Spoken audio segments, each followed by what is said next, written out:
Hello and welcome to the first QDU Academy for the Year 7 competition. Today we'll be looking at the motion that we should allow some native Australian animals, to be kept as pets. In this video we're going to be covering a few different things. Firstly, we're going to investigate some of the context to this debate. Then we'll take a look at definitions and models, the difference between them, when we might want to use them, and how we might apply them to this debate specifically.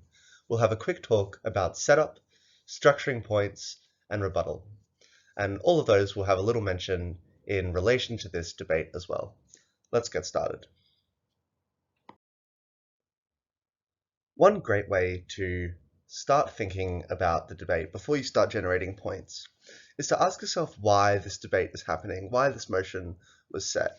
And one way you might approach that question is by looking at some of the different words in the topic and just thinking about some of the kind of problems or facts about them as they currently exist.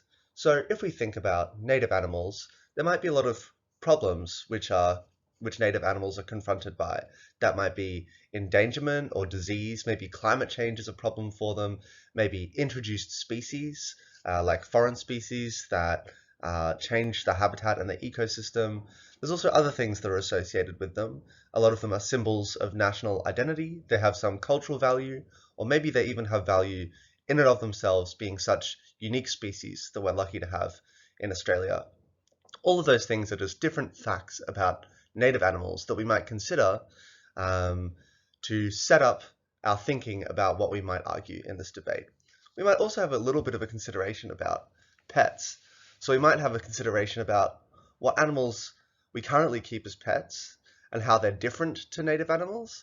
And there are even some kind of strange animals that are already allowed to be kept as pets under specific circumstances. So there are some that you might need a license for, and others which you don't need a license for, but perhaps are rare and people just don't want to own a pet like that because they are dangerous or scary or whatever it might be.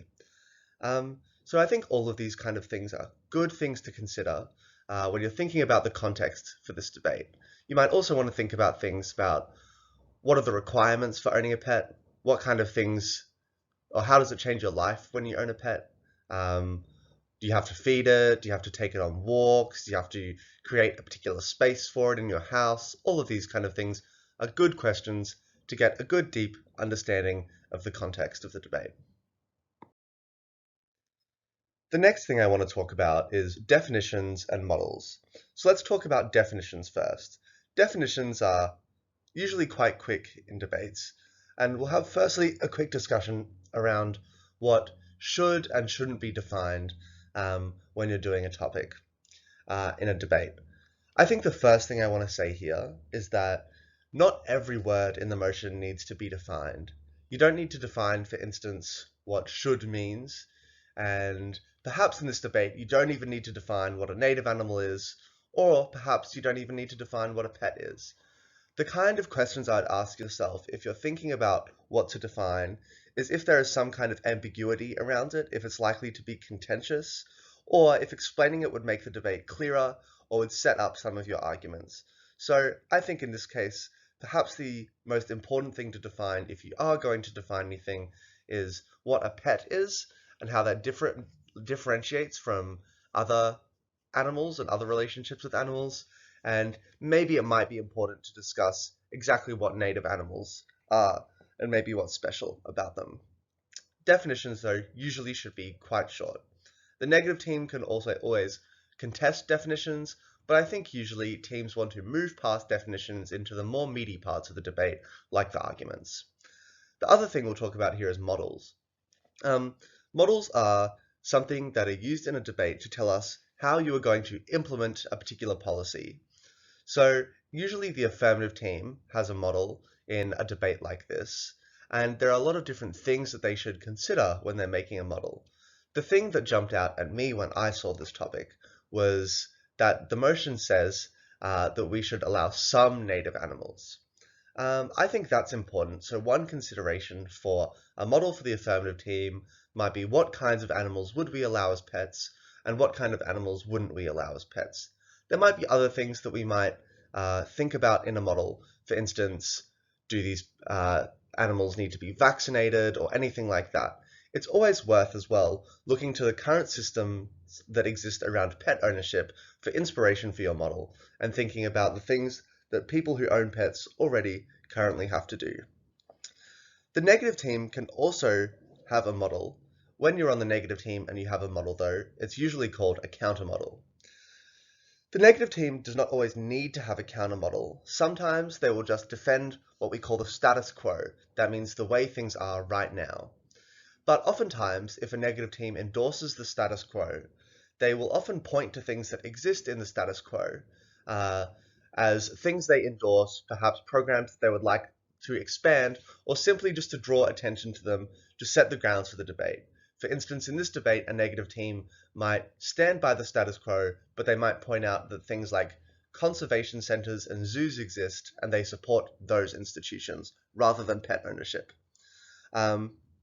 I think the negative team definitely can have a counter model in a lot of debates. When the negative team does have a counter model, it's also worth making the same considerations as the affirmative team, thinking about what kind of things, if they would like to institute an alternative policy, that they would institute, how they would institute it, and who it would affect, and if there needs to be any limitations or clarifications around it. I have a couple of tips for you about models.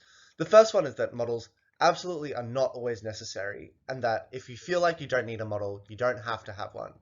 But, especially in policy debates are debates where the motion often says should, as in we should do something. I think it's always worth considering if a model would help you or help make the debate clearer and a little bit less messy. The other thing I would give as a tip for models is that models should always be kept very simple. I think they should simply just deal with the points of contention, the points that need clarifying in the debate, rather than trying to expand to all different kinds of arguments, rather than trying to cover a lot of different bases. Here, I'd encourage you to avoid something called modeling out. Modeling out is when teams try and add lots of layers in their models so the opposition team can't make an argument. I think oftentimes this actually makes your case worse. It often opens up a lot of different vulnerabilities, or it reduces the scale of the good things that your model is doing because you set so many limitations on it.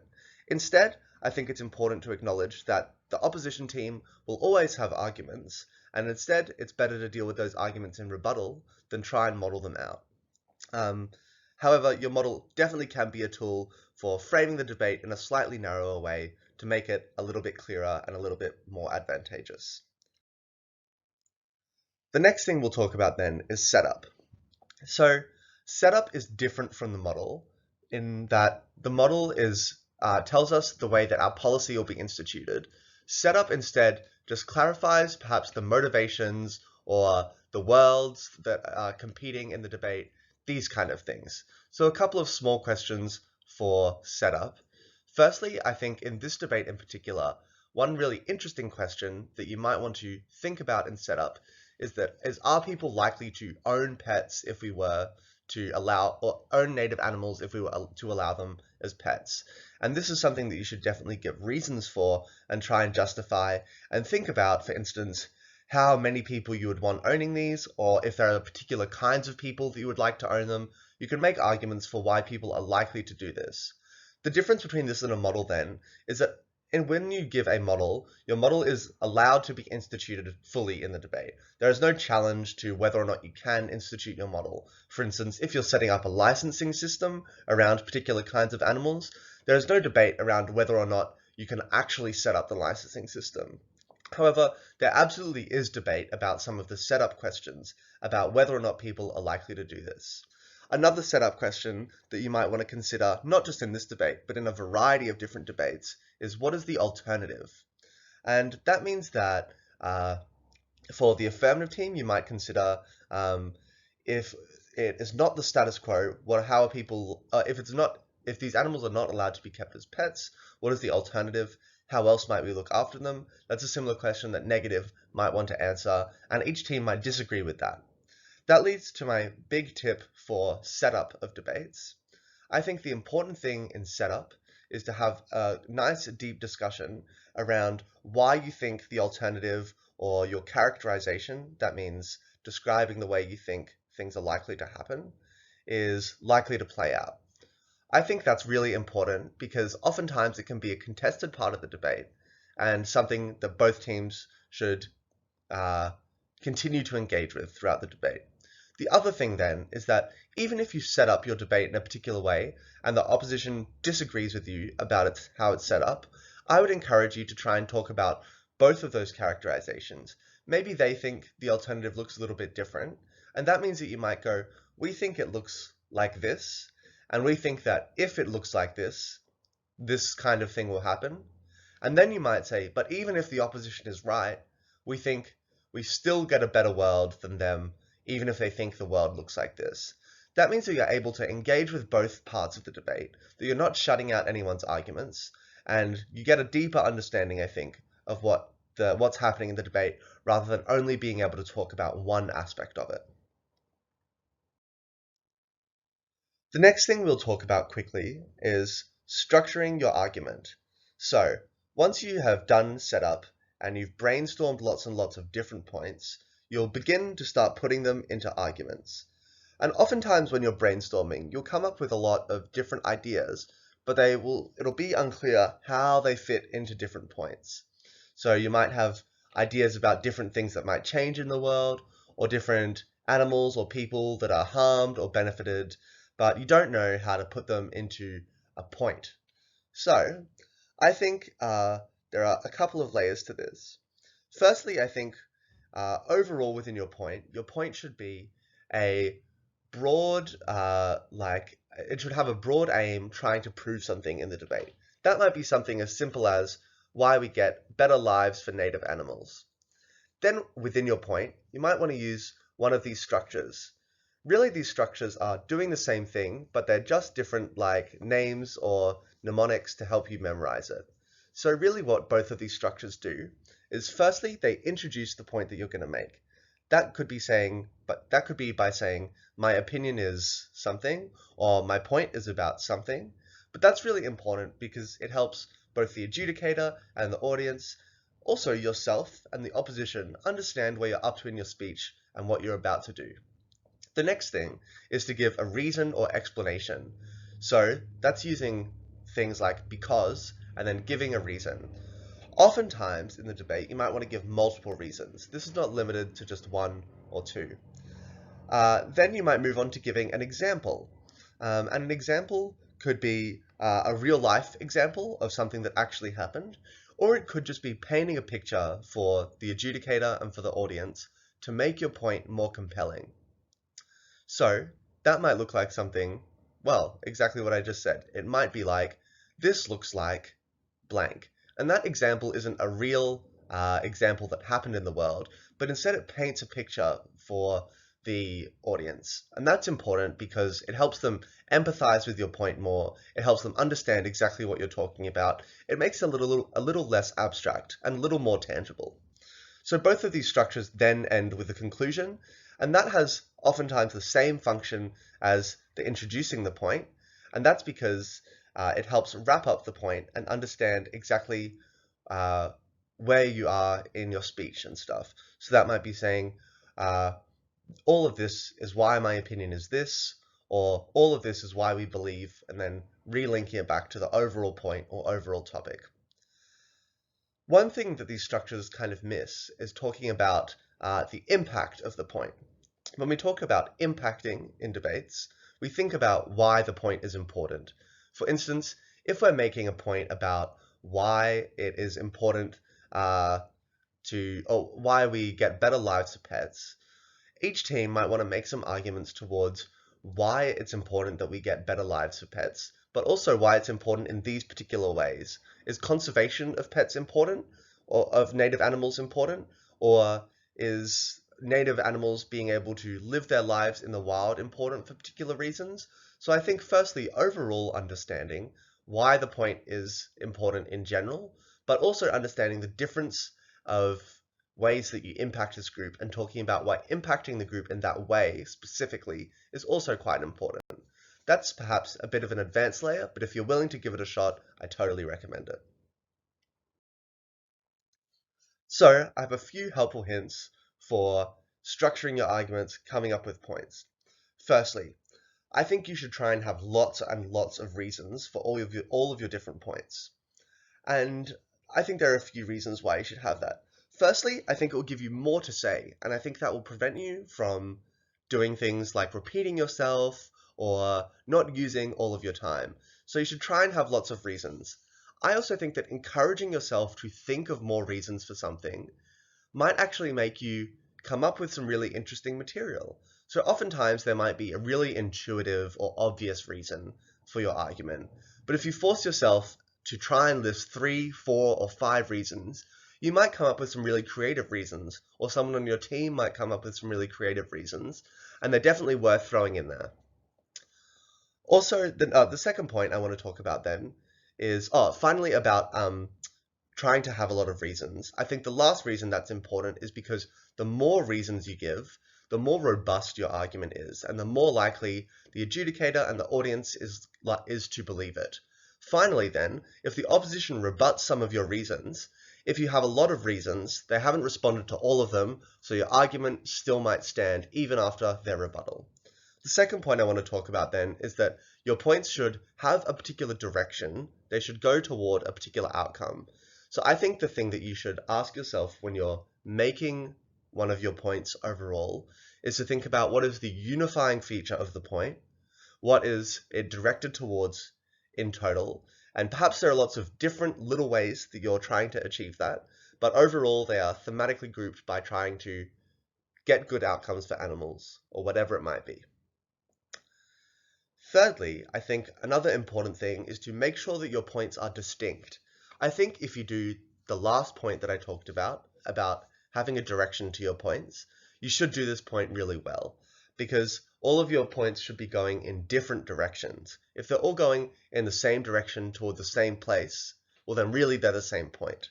So overall, I think it's important to think about your points, think that your points should be doing different things. They should be trying to prove different things, and they should stand on their own. They shouldn't rely on someone, on another part of or another speaker or another point having been proven for your other point to stand. Fourthly, I think you should try and add a lot of detail to your points if you can. So I think a really great way to do this is to break down stakeholders. A stakeholder is simply a group of people who is affected by or affects the debate in some way. And I think a lot of people do a great job of talking about stakeholders. They talk about, for instance, in this debate, maybe native animals and pet owners and this kind of thing. But I also think that stakeholders often aren't all the same within the group. They're not monolithic. They're not all identical. For instance, not all native animals are the same. Some perhaps are more dangerous than others. Some perhaps need different things compared to others who might actually be quite easy to take care of. Perhaps some pet owners are really dedicated, whereas others might be a little bit neglectful. So I think a really interesting thing to do in your points is to think about the ways in which different people or animals in the group differ and try and make arguments towards different kinds of the group. For instance, you might make an argument about how this is really good for the really diligent pet owners who are really proud to own their pets, but maybe you can even make an argument towards why some pet owners who care a little bit less still have a better outcome. The last big tip I'll give for everyone when you make different arguments in debating is to signpost your arguments. Signposting can be done within your argument, but it can also be done in your speech overall. So that means that maybe after your setup and after your model, you might signpost your arguments and say, in this speech, I'm going to be giving 2 arguments. Maybe within your arguments, that's like doing what we talked about earlier. When you introduce your point, you conclude your point, or maybe if you're giving a lot of reasons for things, you say, I have 4 reasons why this is true, and you go number 1, number 2, number 3, and number 4. That makes it really easy for everyone to keep track of your speech, and I think it makes it really easy for you to remember where you're up to in your speech as well. Last thing I want to talk about today is rebuttal. Rebuttal is oftentimes, I think, a lot of people think, that rebuttal is the most challenging part of the debate, especially for people who are new to debating. And that's because it's something that you can't prepare in advance. You don't even have time to, or the ability to really think about it in the prep room if it's a short prep debate, or outside of the prep room if it's a long prep debate. All of these things, I think, are reasons why rebuttal is oftentimes quite challenging for people. But I think rebuttal is also a really important part of debating. I like to think about the debate as trying to build up two different buildings, and your team has one of the buildings, and the opposition's team has the other one of the buildings. And when you make your arguments in your case, you're building up your building, and the opposition is building up their building. But sometimes, another way that you can try and make your building higher, win the debate, is by knocking down the opposition's building. And the wrecking ball that you would knock down the opposition's building, that you'd knock down their arguments with, is rebuttal. So I think rebuttal is just as important as the arguments that you make in your speech. And it should be something that you want to practice a lot because it can definitely be difficult. But if you get good at rebuttal, you'll become a great, great debater. So I think there's a really simple little structure you can use to help organize your rebuttal. That's just by introducing it by saying, my first point of rebuttal, they said, and then tell me what they said first. This can be quite short. I think some people make the mistake of rehashing the entire point they made, and I think that takes a little bit too long, and it gives a little bit too much airtime to the opposition's points. The most important part then is to give reasons why you think this is wrong. And just like your points, this doesn't have to be one. Finally, it's good to compare it to your side of the debate and say, on this issue of pets, for instance, we think this instead. And that allows you to really show side by side what the difference is between the two sides. A couple of tips about rebuttal then. Firstly, as I mentioned earlier, just like substantive points, you should have lots of reasons why you think the opposition is wrong. This is much harder to do with rebuttal, I think, because you don't have as much time, but it's definitely worth collaborating with your teammates and having a really good think about why the opposition is wrong about what they said. I think you can have different kinds of reasons why they're wrong as well. So you might think about their point in different ways. Perhaps you think about why their point is simply not true, or maybe you think that their point has led to the wrong conclusion, or perhaps you want to give a reason why they're wrong because their point isn't as meaningful as they like to think it is. There's lots of different ways to think about how you could go about rebutting a point, and I encourage you to explore them. The last thing I want to say then is that I really encourage you to try and generate your rebuttal during the debate instead of pre-preparing it. I think there are a few reasons why you should do that. Firstly, I think it really helps with all of the skills that debating is trying to teach you. It helps you think on your feet, it helps you listen to other people, it helps you have to speak on your feet as well. So all of those things, it helps you with critical thinking, all of those kind of things are reasons why it's just good for you as a debater to try and think of your rebuttal during the debate. However, I also think that rebuttal is thought of during the debate oftentimes is much more effective. And that's because you're able to tailor it to exactly how the opposition delivers the argument. Perhaps there are parts of the argument that you thought were going to come out which didn't, or that they did deliver which you weren't expecting. All of these kind of things are reasons why, even if you were able to predict what the opposition was going to say, that you are not able to deal with it exactly as it comes out. Oftentimes, though, I think the opposition might give arguments that you never even thought of.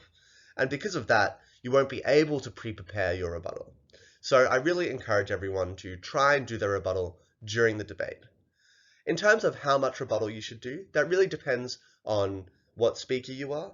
At the beginning of the debate, if you're a first negative speaker, you might only have 1 minute of rebuttal, but third speakers usually spend their entire speech doing rebuttal. And it doesn't really matter how many different rebuttal points you have. It's important that you try and rebut everything the opposition says, though. And that might be a few big things, or it might be lots and lots of little things. That really depends on the debate. The last thing I'll point you towards before I end this video is to like this video and subscribe to the QDU debating YouTube channel. There'll be more videos like this for all of the QDU rounds. You're able to look at a bunch of other instructional videos and all of these kind of things. So I really encourage you to subscribe, even turn notifications on, because those things help you keep track of when new videos are coming out.